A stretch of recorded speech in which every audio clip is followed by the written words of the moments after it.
You are listening to the Special Needs Children podcast with Chitra Iyer. Chitra Iyer is a parent of 24-year-old Shravan Iyer who has epilepsy, cerebral palsy, and autism. She is the CEO of MFA and has been helping families with life-centered planning to reach their personal financial goals. She is also a trustee of a parent support group, the Forum for Autism, which was set up almost 2 decades ago. MFA is a 17-year-old organization working in the personal finance space. They have set up a dedicated practice to help families with special needs children to plan their financial goals and invest for them. The thoughts shared here are a result of the discussion with parents, caregivers, siblings and professionals regarding the planning of a person with special needs. In this expert series podcast, Chitra Iyer is talking to Ms. Shalini Kedia, the founder of Fragile X Society of India. She is a TEDx speaker and the author of the Guidelines for Fragile X issued by the IAP. In this interview, she talks about her initiatives around spreading awareness on Fragile X and related conditions. Hello, everyone. A big warm welcome to you on this expert series of my podcast for special needs children.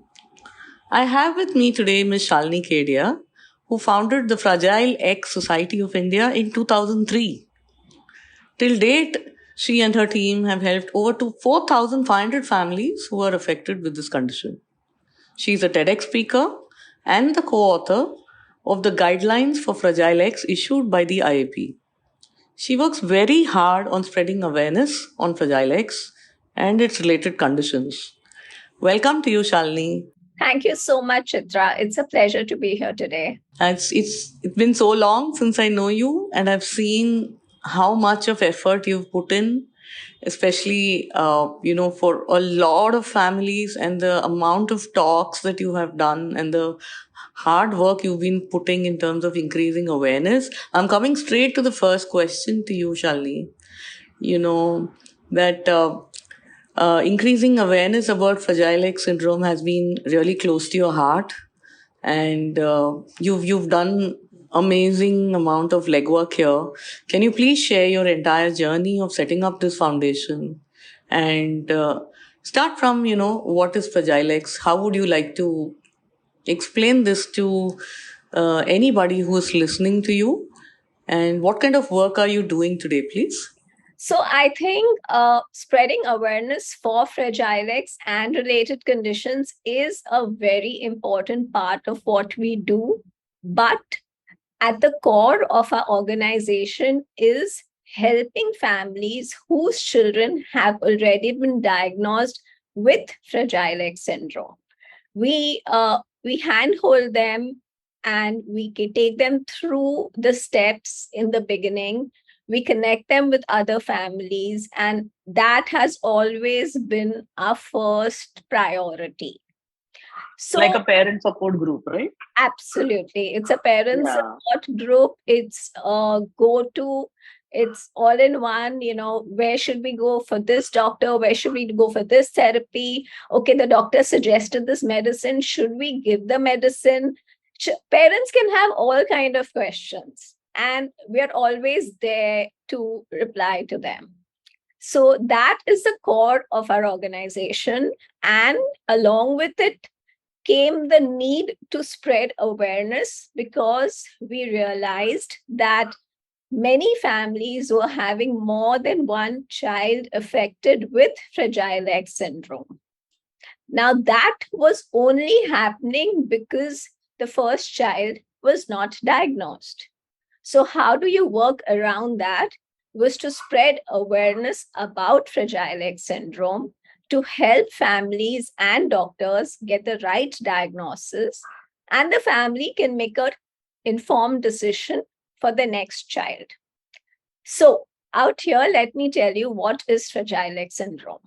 Fragile X syndrome is the only known single gene cause of intellectual disability and autism worldwide.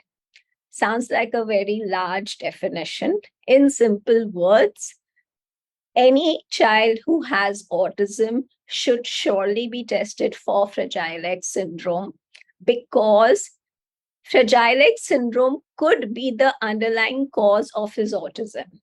And if that is the case, it changes the path of treatment for the child, and it changes the family's planning for the future child. So, autism is definitely one of the target areas. Now, if you have a child with an intellectual disability, but not autism, global delay, speech delay, developmental delay, and you have a few physical features which I will speak about, it should be considered to test the child for Fragile X. So let me explain to you a little about Fragile X. Like, we have our 23 pairs of chromosomes, the X and the Y. Our chromosomes carry our genes. Now, one of the genes, that's the FMR1 gene on the X chromosome, shuts down. And when it shuts down, it stops doing the job it's supposed to do, which is to produce a protein essential for brain development. This is exactly what is Fragile X syndrome. It is basically the gene shutting off, not doing the job it had to do, which is a very important ingredient for the brain to function at the optimal level. Now, there hasn't been any way to turn on the gene. There hasn't been a way to supplement the protein. So, what do we have left with us is, how do you help the child develop without that protein? And how do you help manage the manifestation of the missing protein, which could be very high level of anxiety. It could be delay in many areas of development. It could be autism. It could be autistic traits. It could be just as simple as a child having a strabismus, and then when he grows up, he's having learning disabilities. That could also just be Fragile X. It's a spectrum disorder, and it does not necessarily have to have all the features I've described to you. So those are the intellectual and developmental features. We also have physical features which are very prominent in children with Fragile X syndrome.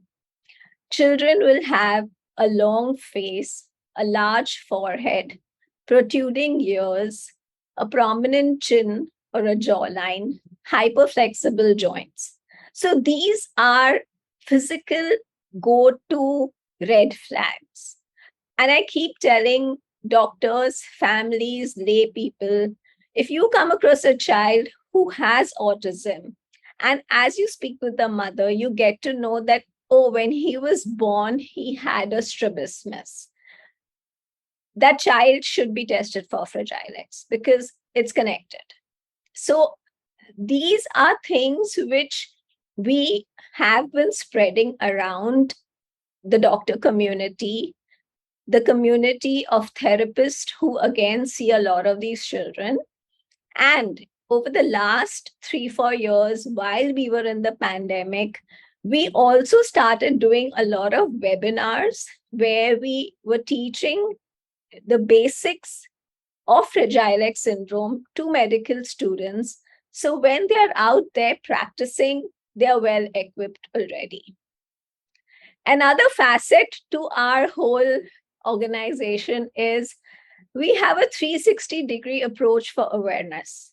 We said, okay, we tried spreading awareness with the medical fraternity, the professional fraternity, families, but it always did not work out. Now, it's not going to be on the top of the head of every doctor to test a child with autism for Fragile X. How about making the public aware about this condition? So now, as we have our whole public awareness drive, we have seen families receiving an accurate diagnosis. And most of those diagnoses are made by themselves or by some relative who happen to see a live session or hear this podcast or see a post of an influencer where she spoke about the connection between autism and Fragile X. And that does the job, because that mother makes a connection. Oh, my child has autism, and here is this person talking about something that could have caused the autism. So should I go and test? Of course, every family that goes through that does not need to be tested. They will get in touch with us. We do our checking. We do take a decision whether we should be sending them or not. And then we help them go through the testing. I would say at least 10 to 12% of those individuals from the mass awareness drives have come out positive. And that is a large number when we are talking about India and India's population. That was really lovely the way you spelled it out so clearly, Shalini. And do you want to just take a minute to talk about strabismus a little Sure. more? So, children with Fragile X syndrome will have lax muscles. They will have floppy muscles. Okay, so that's how they have hyperflexible joints. If you see, their fingers can, actually bend backward a lot more than your and mine. Right. They have, because of this low muscle tone, even in the ocular muscles, they can have a squint. A squint, Okay. it's also called a squint or a strabismus. It's the same thing. It's basically one eye looking one way and one eye looking the other way. Now, Correct. that in itself is a huge. So, if you see a child with a squint and a learning disability, and developmentally the child did not sit in time, it's a total red flag to send the child for testing. So, Okay. another example of this is recurrent ear infections. Children with Fragile X syndrome are prone to recurrent ear infections. Now, why does that happen again?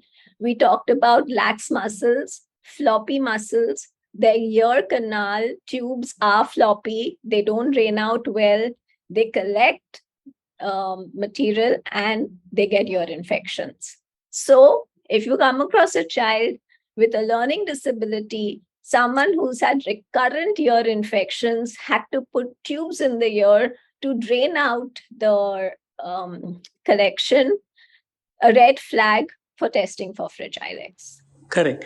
And what exactly happens in the test, Shalini? It's a very simple blood test. It can be done day or night, no eating, drinking restrictions. You need 7 ml of blood. Your DNA is extracted from that, and the test is done. And it's available in India. We have all the centers written on our website. People call us, we help them, we tell them how to go about it. And it's really not a big deal to get a test done for Fragile X syndrome. Will you just share what is your website, please? Sure, it's www.fragilex.in.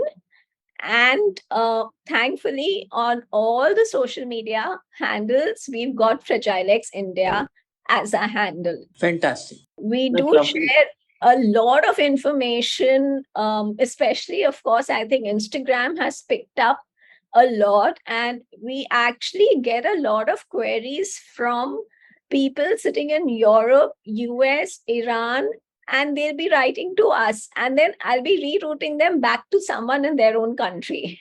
So Correct. I think Instagram has really got the whole social community together. Of course, it does have the flip side, but we're looking only at the positive right now. Absolutely.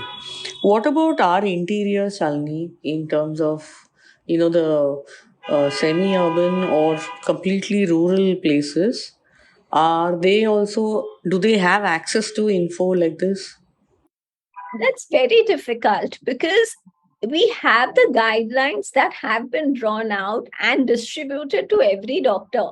But how many doctors have retained that information? And how many doctors can recall it when they see a child with the condition? We always need to have a constant reminder.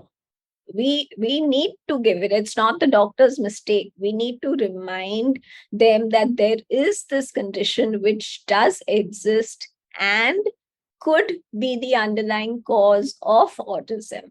I think my first and the biggest um, plea or ask or request would be, when a child has autism or autistic traits, please think of Fragile X.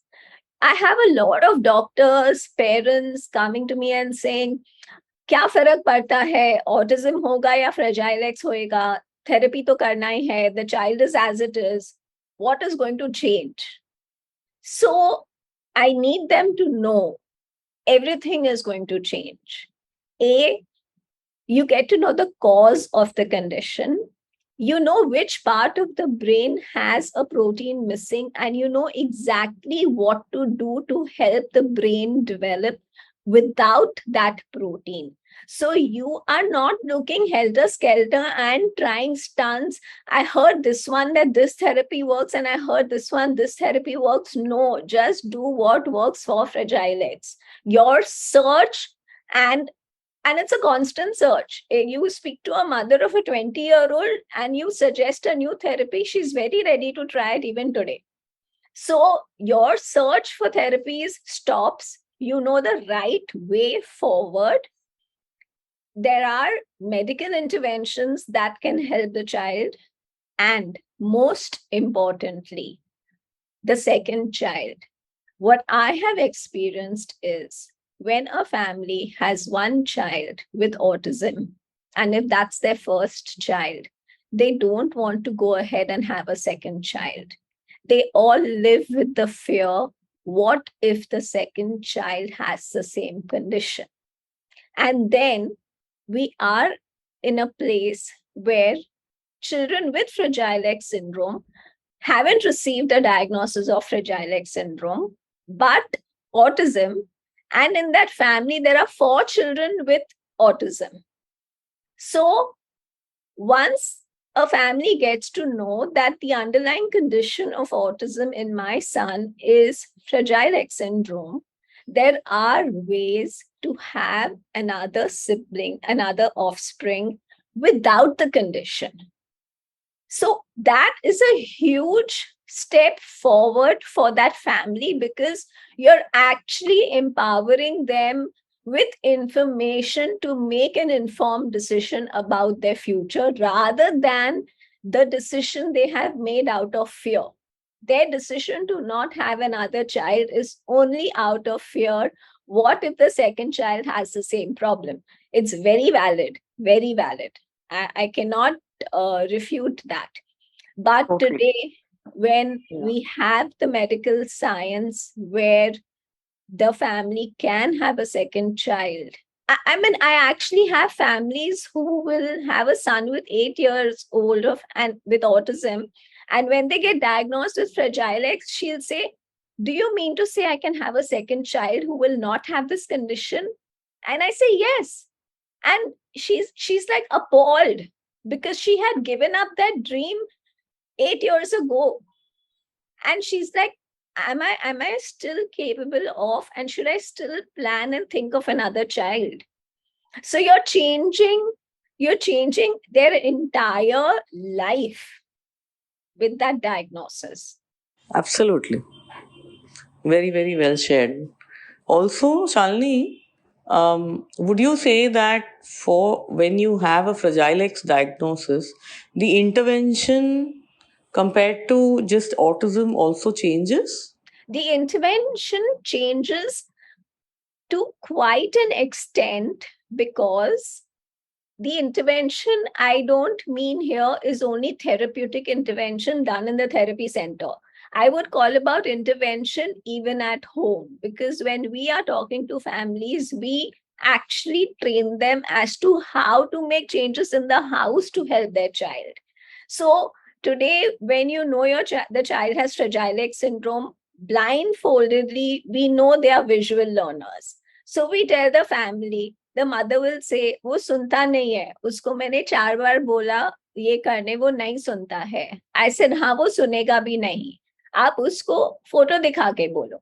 Okay, so when a simple thing like telling them that he will obey faster and better when you show it visually versus only auditorily, and the families actually implement it, it makes a huge difference. The child's life is simpler, the mother's life is simpler.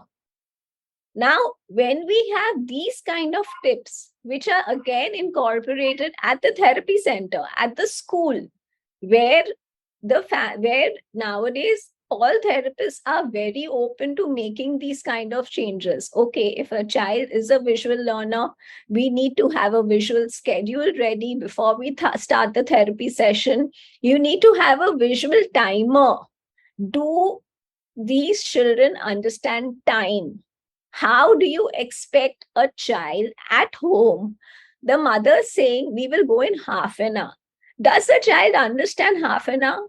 It is so abstract. Even if he's 10 years old or 5 years old, that child does not understand half an hour, and you have not helped that child, and he's going to keep coming back and asking, when are we going, and when are we going, and when are we going, and the mother will get irritated.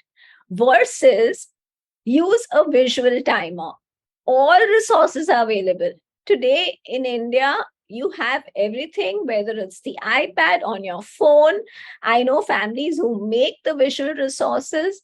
Use a visual timer wherein he can see how much time left.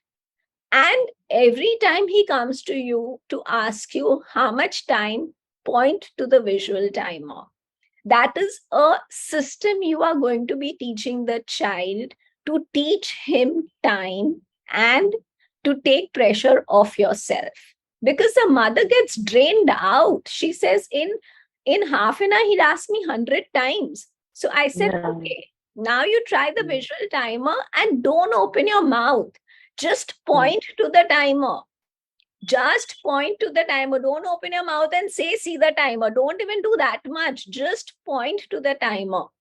And the children take on to this so beautifully, because ultimately, like they say, teach them how they will learn. So we are trying to teach a visual learner in an auditory manner. How is it going to work for him? Absolutely. Very well said, Shalini. So, Shalini, coming back to the foundation, how will what are the future plans that you have in mind? And, what all are you working on currently? Well, I am a little too ambitious. So, future plans. Okay, so one great thing is this year is a 20th anniversary for Fragile X India. And I have a huge dream to come up with a documentary film which will be translated into every regional language and can reach every individual. It should be viral so that even a cycle wala sitting in the interior of India can understand that there is a connection between these two, and okay, let me go to a doctor. And that will truly help. So what is my goal and why do I want to do that? Point number one, I want every child out there who already has Fragile X syndrome to at least receive a diagnosis. That's the first step. The second step is to empower the family with the choice of the second child. And there are various ways of doing this, of course. Like 22nd July, we light up buildings in green, teal green. I mean, some people really go out to get us a teal color, and that's so touching. And so, yes, of course, this year again, we will be lighting up India in teal green on 22nd July. We have the documentary film lined up. We are also planning a whole series, like a web series with more videos explaining in detail how to help the child, because everything is not about the child becoming all right. I mean, today, for a simple thing like, okay, we are trying to teach the child how to tie laces with occupational therapy. The mother's trying, the therapist is trying, the child is trying. But is that the end goal? Or can we look at a product which doesn't need laces? And that product is available. So I really want to get to the families and tell them, start thinking from the child's angle instead of only wanting your agenda completed. Of course, it's a little difficult for a family to accept that, but once that acceptance comes in, their life with their child will be smoother and very beautiful, because we cannot change the diagnosis for them. We want to help them, and that help could include hearing them out, answering their worries, helping them with the right doctors, sharing another family's contact with them, helping them to do better with the child, and we go out all the way. Beautiful. Heartiest congratulations on your 20th, and really looking forward to all of that work that you planned out for yourself. One last question coming to you is, um, what do you want from the community? You've spelled out what is required, what you want every single parent who has a child with autism, what do you want them to do? What about the community at large? You've seen over the last 2 decades, how has all of this changed thanks to the awareness, and what would you like to tell your listeners? I think the biggest change has been when I would introduce myself with what I do, and people would say, like, fragile what? And now when I tell them what I do, they'll say, oh, yeah, I have seen someone with the X on the hands, right? Yeah, oh, that's what you do. Okay. So they at least make a connection that there is something going on in this country with people posing with an X or something to do with an X. So I think that's a huge progress we've made. My ask for anyone and everyone listening to this would be, today, put out a small story on your social media profile saying, I heard about Fragile X. To learn more, visit Give the Handle. I don't expect you to become an expert on Fragile X syndrome and give the families gyan about it. Nothing. But just as simple as that. You've heard about something new today. You realize there is a need for awareness. Let that be your story for 3 hours, 4 hours. Put it out there. You really don't know who is going to read it. We don't know who. Someone who would just be at the brink of making a decision might read it and it will change their life. So public awareness is what I'm asking the public for. And they can definitely do that. I mean, we've had a lot of these drives in the past, and we request people to put it up, and it makes a huge difference. Because today, everything is on social media. I think people have stopped reading the newspaper because they know that it's going to come on Instagram, who's got married to whom, or what's happening next. It's all on the net. So we can actually make a huge difference with this small step of just putting up a story. Today, I learned something new. That's Fragile X syndrome. To know more, and put a handle there. Let people visit our page, ask us questions. We are very happy to look into that. That's a lovely ask, Shalini. Thank you so much. I really appreciate your passion for your work, especially, how you have taken up something that was completely absent, and you've brought it to such a level in India today. I hope a lot of people listen to this podcast. I'm sure many families would benefit from all that you shared. And most importantly, as you rightly said, all the listeners who never knew about Fragile X would now at least nod their head, and they would be more than willing to help in, contributing to raise awareness about Fragile X, right? So thank you so much for your time, and wishing you all the very best. And I need to thank you for giving me this opportunity to raise awareness through your platform, which is a big thing. It's like one huge step forward again. Thank you, dear. All mutual. Yeah. You were listening to the Special Needs Children podcast with Chitra Iyer.